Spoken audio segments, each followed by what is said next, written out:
Hello, ladies and gentlemen. Welcome back to episode 7 of the series, and we're going to be continuing with with the series, of course. And we are generally going to just be seeing how all of the kingdoms are faring.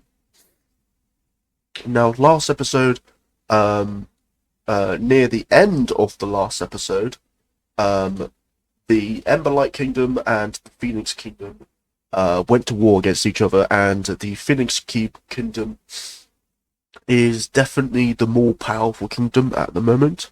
But right near the end of the episode, this little kingdom here, which rather aggressively declared its independence from the Sunspear Kingdom because they didn't like being under the influence of the Queen there.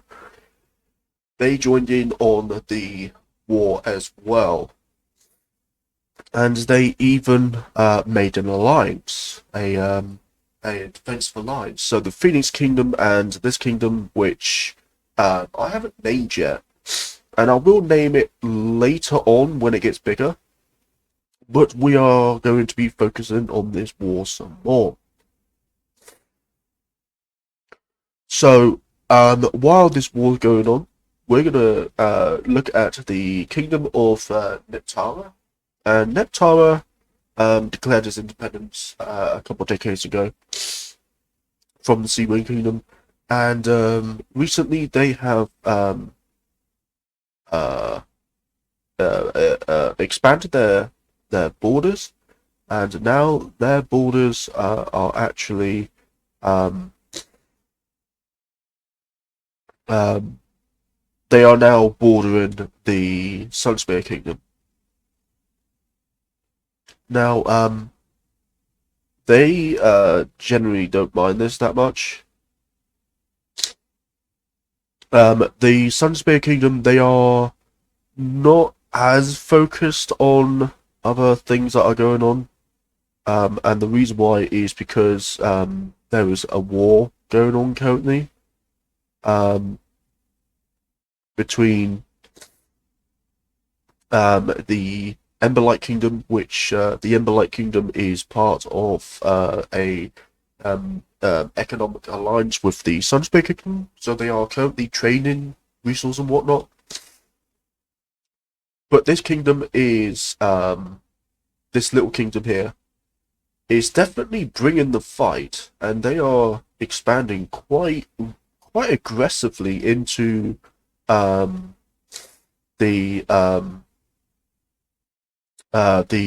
Emberlight territory, and they actually take quite a bit of territory. And now the Emberlight Kingdom is at threat of being cut off from the Sunspear Kingdom. The Sunspear Kingdom receives the Sunspear Kingdom Queen receives a scroll from the Emberlight Kingdom Queen, asking for assistance, asking for military assistance, um, and the Queen of the Sunspear Kingdom, she she is how would I put it? She is uh wanted to remain neutral at the moment because she doesn't want to fight against the Phoenix Kingdom, who has one hell of a army. And she could most likely take on this little kingdom down here, down in the southern part of the Italian peninsula. But she is very reluctant to declare war. The Ignis Kingdom is also keeping out of it for now. They are focusing on building up their economy because their economy has tanked slightly. Not slightly, but it's tanked by quite a bit ever since they lost their colony in Ireland. And the Sunspear Kingdom grown more and more concerned with the war. Um, and with the Emberlight Kingdom actually successfully pushing back um, the smaller kingdom, and actually taking control of more land, which the Sun Spear Kingdom is willing to give up. They actually push the intruders back to the coast. So the Emberlight Kingdom stabilizes the northern front, and now they focus more on the front on the focus more on the Phoenix Kingdom. And at this point, things are going southwards very quickly. Since the time that the Emberlight Queen was focusing on this little kingdom invading the northern part of her kingdom, the Phoenix Kingdom has taken a massive chunk of her colony away from her, and this means that she has lost yet another village to the Phoenix Kingdom. And this comes out as a massive shock. And the village surrenders. It capitulates to the Phoenix Kingdom, and now the Phoenix Kingdom has even more strength. So we're going to put it there. North. Okay, so the Emberlight Kingdom is definitely losing this war. They're losing the war against the Phoenix Kingdom.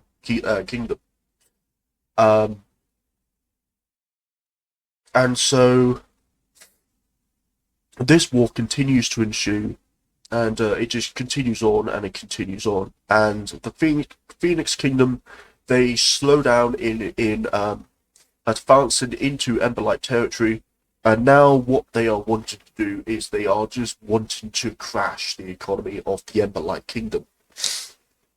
And this is a problem because the Emberlight Kingdom, they are still trading with the Sunspear Kingdom, but the Sunspear Kingdom is starting to ever so slightly feel the pinch of this war. And if this war doesn't end soon, then the European kingdoms are going to either fracture into smaller kingdoms, or they are going to,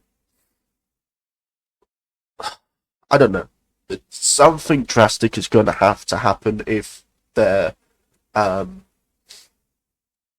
if their if their economies get too weak. So focusing on the Aradun Kingdom, the Aradun Kingdom has also expanded its borders by quite a bit. The Queen of the Aradun Kingdom has received news of this war going on, but she's not really bothered by it. You got to bear in mind that this kingdom, the Queen is a ruthless dictator.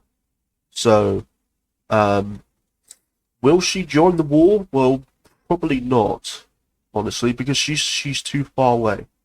But what she will do is she will most likely send a messenger to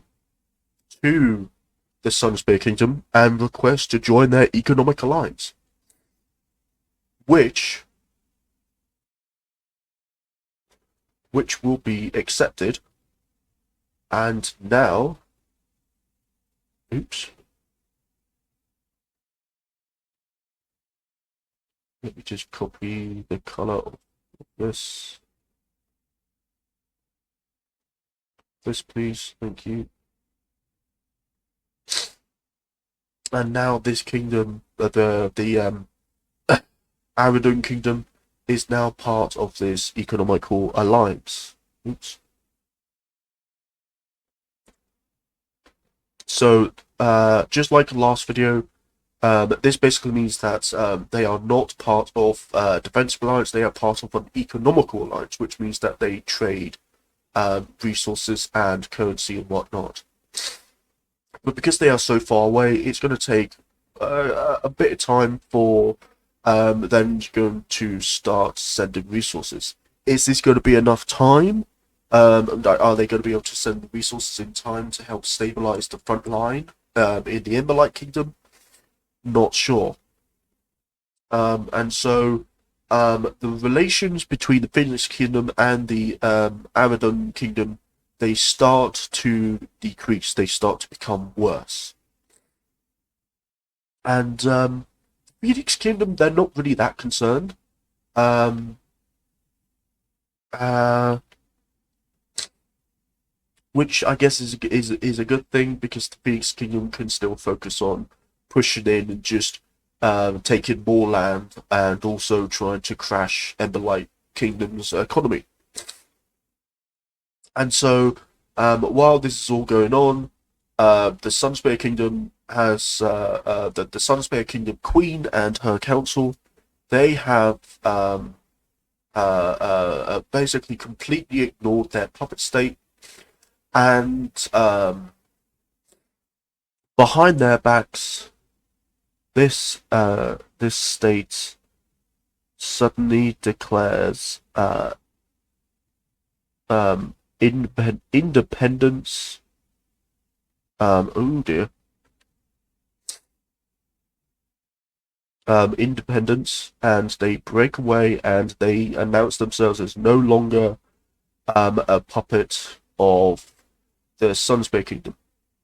And it probably takes probably a week for the news to reach the Queen of the Sunspear Kingdom. But once she gets the news, she begins to panic because now she is not able to trade effectively with her puppet. And if I just paint this in a little bit better, like so, and I'll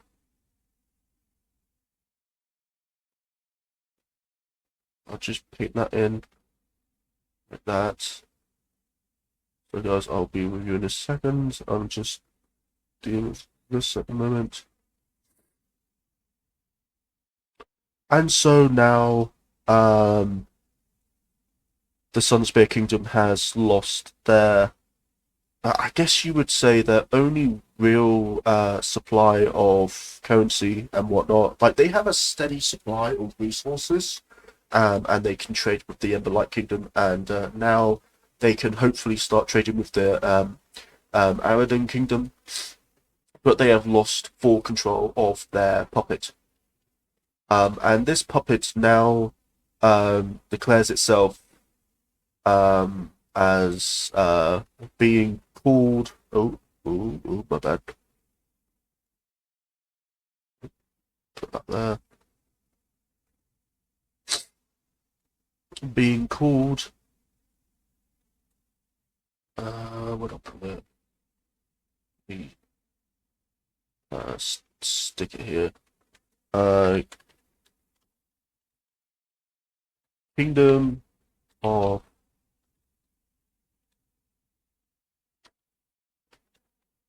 North Korea. So they now declare their independence, and this is not looking good for the European kingdoms. This is really not looking good. And now we've got another kingdom that has declared its independence, and a new economical alliance is about to appear, and it will appear in the form, if I can just select the,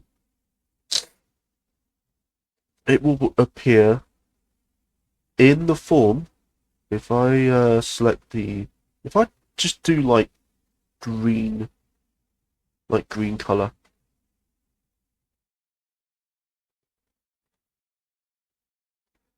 So you are going to have a new um,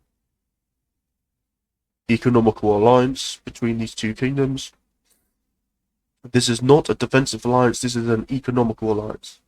So now you have the kingdom of North Pyre, and I didn't really name this kingdom, and I'm going to have to get around to doing that actually.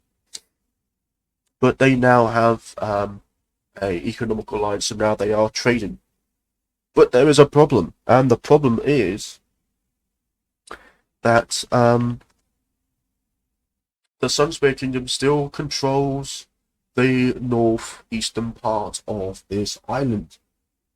And the Kingdom of North Pyre and this smaller Yellow Kingdom, they don't like that. They really don't like that. And so this small Yellow Kingdom, in I guess what you call as a blink of an eye in kingdom terms, it completely annexes the north eastern part of this section and installs its own basically takes over the village. Oh god, what am I doing? That. So now it controls the northeastern part of the island, and things are not looking good for the Sunspear Kingdom, and they are looking even more bleak for the Emberlight Kingdom. But we're going to come back to those to Europe later on, because we're going to focus on the the Russian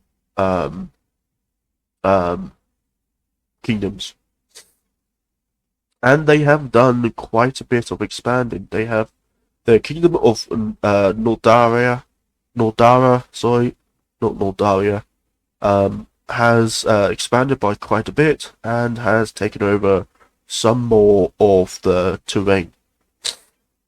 And so their borders have definitely grown by quite a bit. The same with the kingdom of Navarre. The kingdom of Navarre has also expanded its borders, and they now control quite the large amount of area. Oh god, don't do that.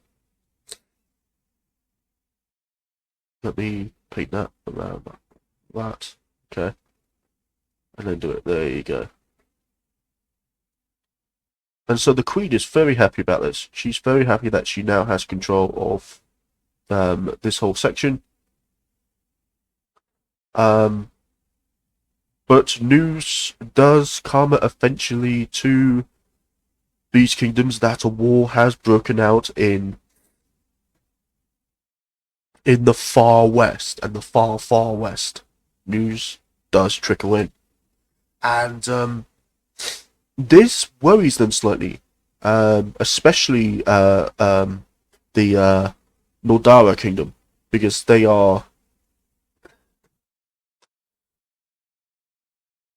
technically the smallest, because the kingdom of Cairo, they have also expanded their borders, and they now control the whole of the Japanese islands, and they also now control the Korean peninsula. And it looks something like this. So they now control that, and we are going to actually put in some villages. So put one there, put one there, put one there, and put one here. And we may just put one on this little island here. So they've definitely expanded their borders. Um, and honestly, these dragons and the population of all these kingdoms, I will just want to point out, has exploded. And so there's a lot more dragons now in each of these kingdoms, and so they can expand quite a bit more.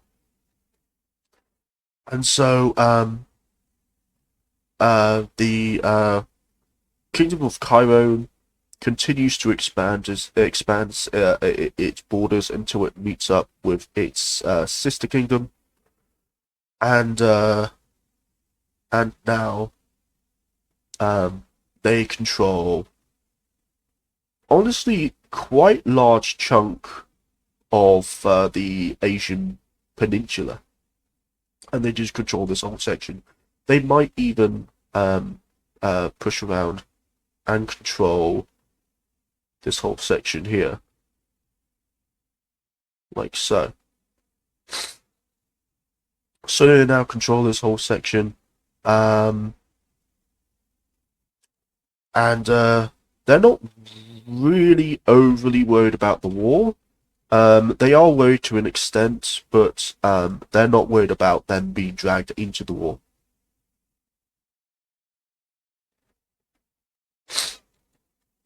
We're just going to put another village here, like so.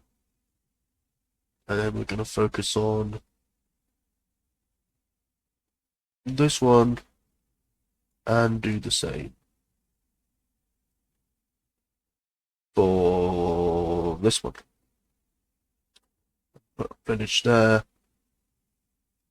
and a village there. And so the kingdom of Nordara, the kingdom of Cairo, and the kingdom of Nepal, they have all expanded quite a bit more.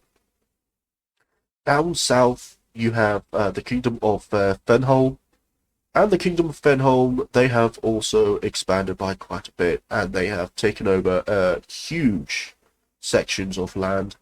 They have even pushed into what would be India, and they now control quite a large chunk of India. So we're just going to fill this in. So,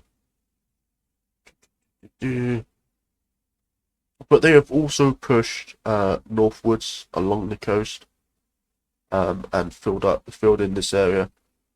So again, you know, if they are attacked, then their kingdom won't be severed as easily. They also take control of this island here, and they also continue down south, just taking control of all of these islands.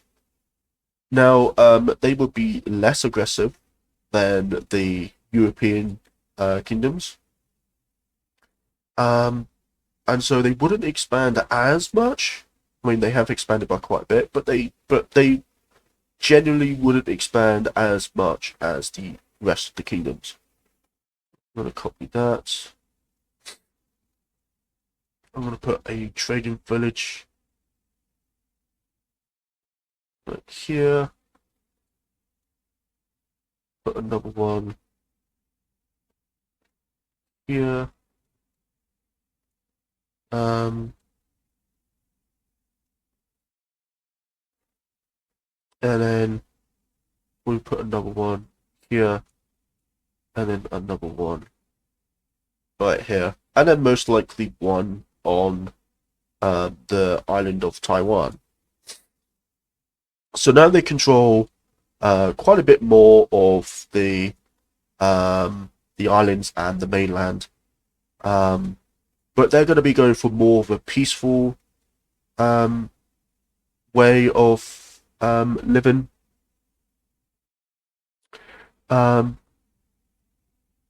And so they might try and get some sort of economical alliance going with the kingdoms to the north once they discover them. But we are going to be looking at the southern African kingdoms, and um, Pyrethra. Pyrethra. I keep on forgetting how to pronounce the name properly. Let me have a look. Perethra. So the kingdom of Perethra. Sorry, I do suffer from dyslexia and dyspraxia, so I do struggle with things at times. So please do be a bit uh, uh, um, um, patient with me. So the kingdom of Perethra continues their conquest of the land, and they generally just carry on taking more from it for themselves.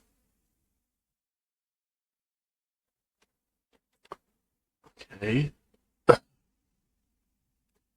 we're just going to fill in this whole portion of the land here and just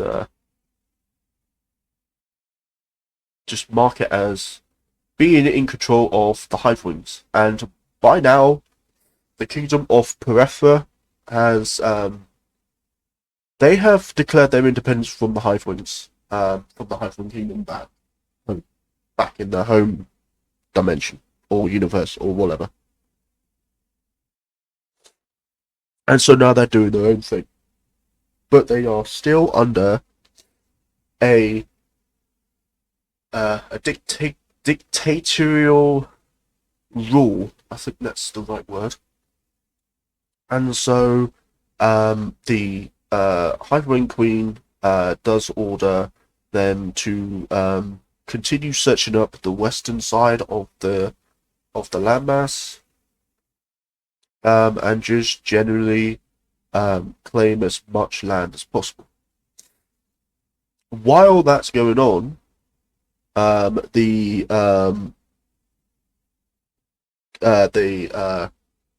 Gossamira kingdom, they have been able to get a foothold on the mainland, and they have taken control of quite a bit of land.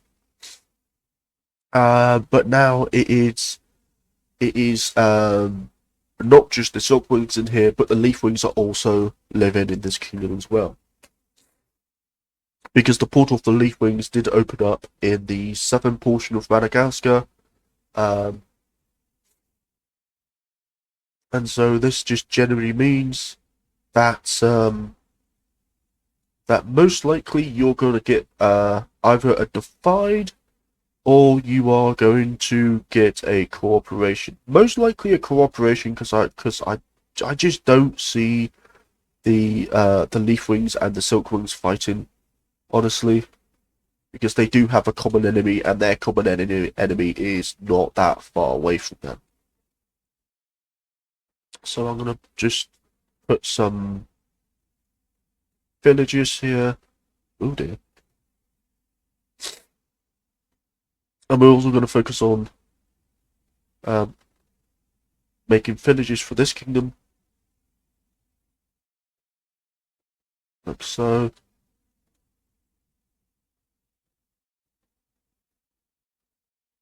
Like so.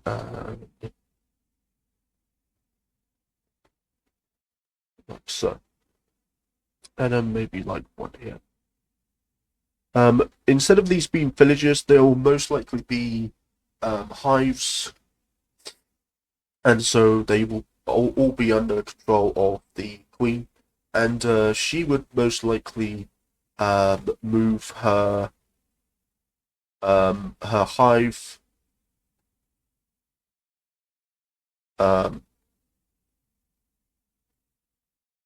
more inland, more in the center of her kingdom, so she can retain more control.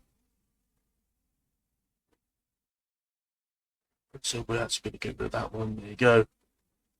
So now she has moved to her new place of control, and she still retains full control of her Highwings, who are under her control. Why did I say that twice? I'm on board. Anyway, the Leaf Silk Kingdom, they continue to expand inland, and they again, just like the Mudwings, they are going for more of a defensive slash peaceful kind of way of going about. But they now are in serious trouble, and the reason why they're in serious trouble is because they are technically sandwiched between two dictatorial kingdoms. You've got the kingdom of Aradon to the north, and the kingdom of Perethra, Perethra to the south. And this is a problem because Perethra, the Perethrian queen, she is pushing up the western side of the continent, while the Aradorian queen, she is focusing more on pushing inland, but also pushing more north. And this is a huge problem. We're going to focus on the Nightwings as well, and the Nightwings are also going to be expanding by quite a bit. And the Nightwings, they are also under Queen, but the Queen is allowing like a lot more freedom. And she has daughters, and so she's training those daughters to eventually either take over her throne, or once her kingdom gets big enough, she will probably give up some land and allow one of her daughters, or even two of her daughters, if she has two daughters, to begin their own kingdoms. And so we're just going to fill this in. And then I will put in the villages as well. So there will be one down here. There will be one here. There will be one here. There will be one here. And there will be one in this little area here. And then I might even just like stick one here.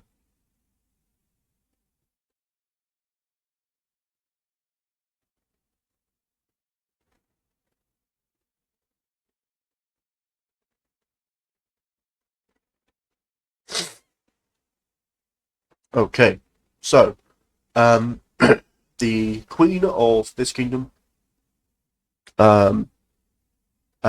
she is also she is militarizing her army, but she's not doing it for offensively means. She's doing it for more of a defensive alliance.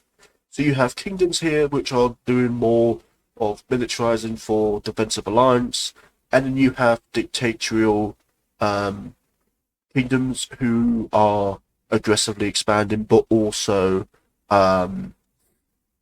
militarizing to if they ever come across any sort of other kingdom, then they just take them over. So back at the war between the Emberlight Kingdom and the Phoenix Kingdom, the Phoenix Kingdom has done very well. They have completely taken over the southern portion of the Emberlights colony, and basically split in half and taken the southern part as their own. This really infuriates the queen a lot, and now she wants blood. She wants the head of the Phoenix Queen. But that's a problem when you have this small kingdom which has somehow got more forces, and they are now pushing in to the Emberlight's kingdom territory once again. And then once they reach um, border between the Emberlight Kingdom and the Sunspear Kingdom, the Sunspear Kingdom has had enough. They are starting to really feel the cripple of this war, and so they declare war on this kingdom, which ultimately means that they declare war on the Phoenix Kingdom. And so now we have our next contester, and they push in relatively hard, and they just completely boot out the forces from this kingdom, and they give it back to the Emberlight Kingdom, who are very grateful that the Sunspear Kingdom has finally decided to step in. The Phoenix Kingdom, getting word that their smaller ally is now at serious threat of being capitulating to the Sunspear Kingdom, they start to send reinforcements to this small kingdom.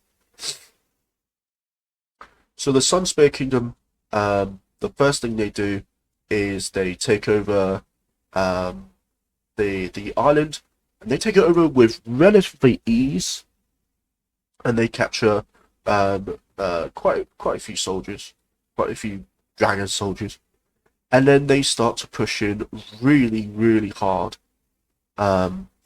in the northern territory of this small kingdom. But as soon as the elite Phoenix forces arrive, this completely changes around. The elite Phoenix forces start to push very aggressively, and they just keep on pushing and keep on pushing and keep on pushing and keep on pushing. And they are just liberating more and more land to their smaller ally until the territory of the smaller ally looks more or less like this.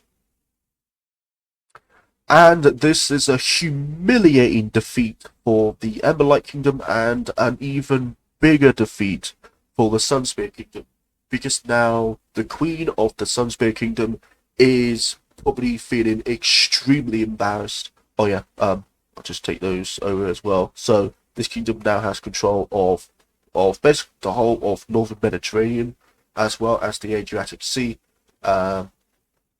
The kingdom of Neptara, they're just going to keep out of it. They don't want anything to do with this. They may be pressured by both sides to aid like whatever side. But when this smaller kingdom pushes more into the Sunspear Kingdom, it opens up this little channel, and the Ignis Kingdom suddenly comes and says, "Can I join your alliance?" And the Phoenix Kingdom and the smaller Pale Yellow Kingdom say yes, and this ultimately scares the Sunspear Kingdom and the Emberlight Kingdom, because now a third kingdom, or a new contestant, is about to join the war. And so now Europe is basically on fire.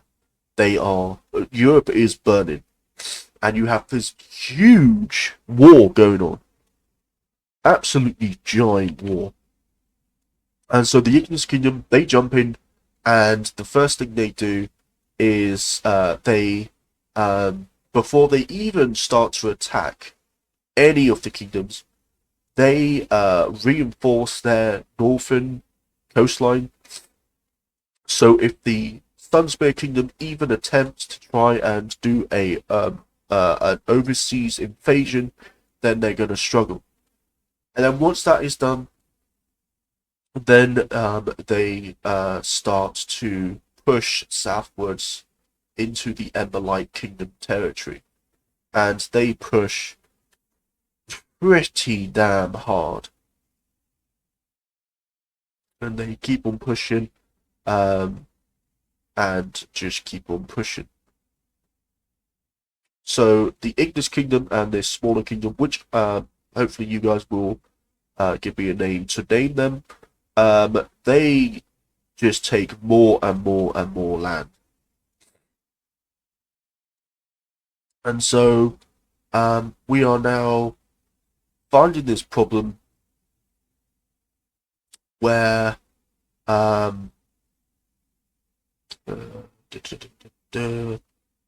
guys, let me just sort this out. Where if I make that a little bit more red and it's slightly darker, okay, there you go. Where they are definitely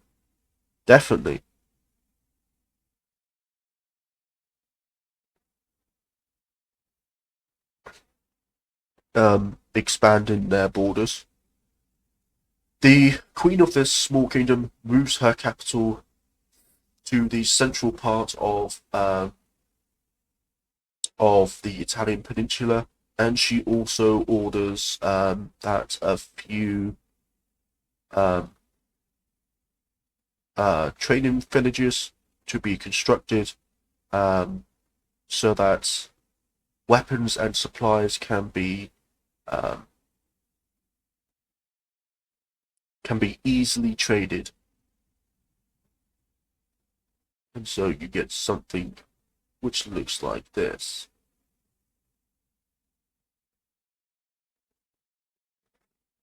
And so this is turning out to be a huge problem, because now the Emberlight Kingdom is having to fight on 3 fronts. They're having to fight the Phoenix Kingdom, which they are losing, and they are now losing against the Ignis Kingdom and this creamy Yellow Kingdom. And after a while, the Emberlight Kingdom sues for peace, and the all 3 kingdoms, the Phoenix Kingdom, the Ignis Kingdom, and the smaller, I would say they're now bigger, cream Yellow Kingdom, they now all focus their power on taking just as much land as possible from the Sunspear Kingdom. And it goes well at first, and you've got to bear in mind that the Phoenix elite squads, who have been trained mercifully, they are going to be the backbone for this massive invasion. And so the Ignis Kingdom, with the help from 2 squads of elite warriors from the Phoenix Kingdom, they launch an invasion into southeastern part of the British Isles, and they very rapidly, over a couple of weeks, they take over the whole section of the southern portion of the main island of the British Isles. And they just take it over. And they keep on pushing and keep on pushing. They take over the first trading village. But after a while, the dragons, the colony here, which is under the control of the Sunspear Kingdom, they capitulate and they surrender to the Ignis Kingdom. And so the borders look like this, and now the Ignis Kingdom now controls most of the British main island. And I'm actually going to make that bigger. I'm going to put that down there, and then I'm going to put one here, like so, and then I'm going to put one here, like like so, and then I'm going to put one here, and then I'm going to put one here.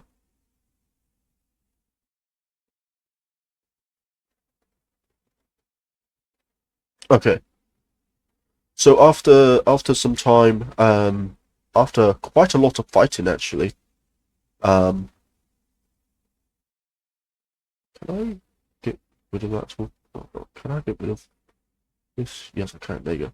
After some time, after a good couple months of like continuous fighting, the Sunspear Kingdom, the Queen is forced to settle for peace, and the first major war um, uh, ends in a victory for the Phoenix team, and so the new borders are drawn up, and the new borders are actually pretty interesting because Phoenix gets a good portion of the colony in Africa from the Emberlight Kingdom, but there's this little kingdom here. They get a colony, and it's actually the Phoenix Kingdom that actually allows them to take this part, and the Phoenix Kingdom even give up a tiny bit of their land, and so um, the Emberlight Kingdom has well, they've just gotten quite a bit more, smaller, but also um, a new kingdom is liberated from this kingdom, and this kingdom is going to be a dark red, and it's going to look something like this. And so this kingdom is going to have control of quite a large portion of this, and this is just going to be the oh god, I can't even think straight. This is going to be the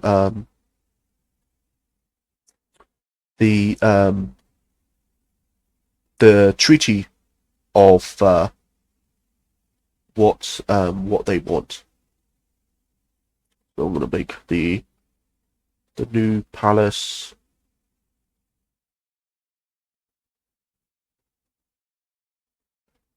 New palace here, and then a trading village here, and then another trading village down here. And so a new kingdom has been liberated.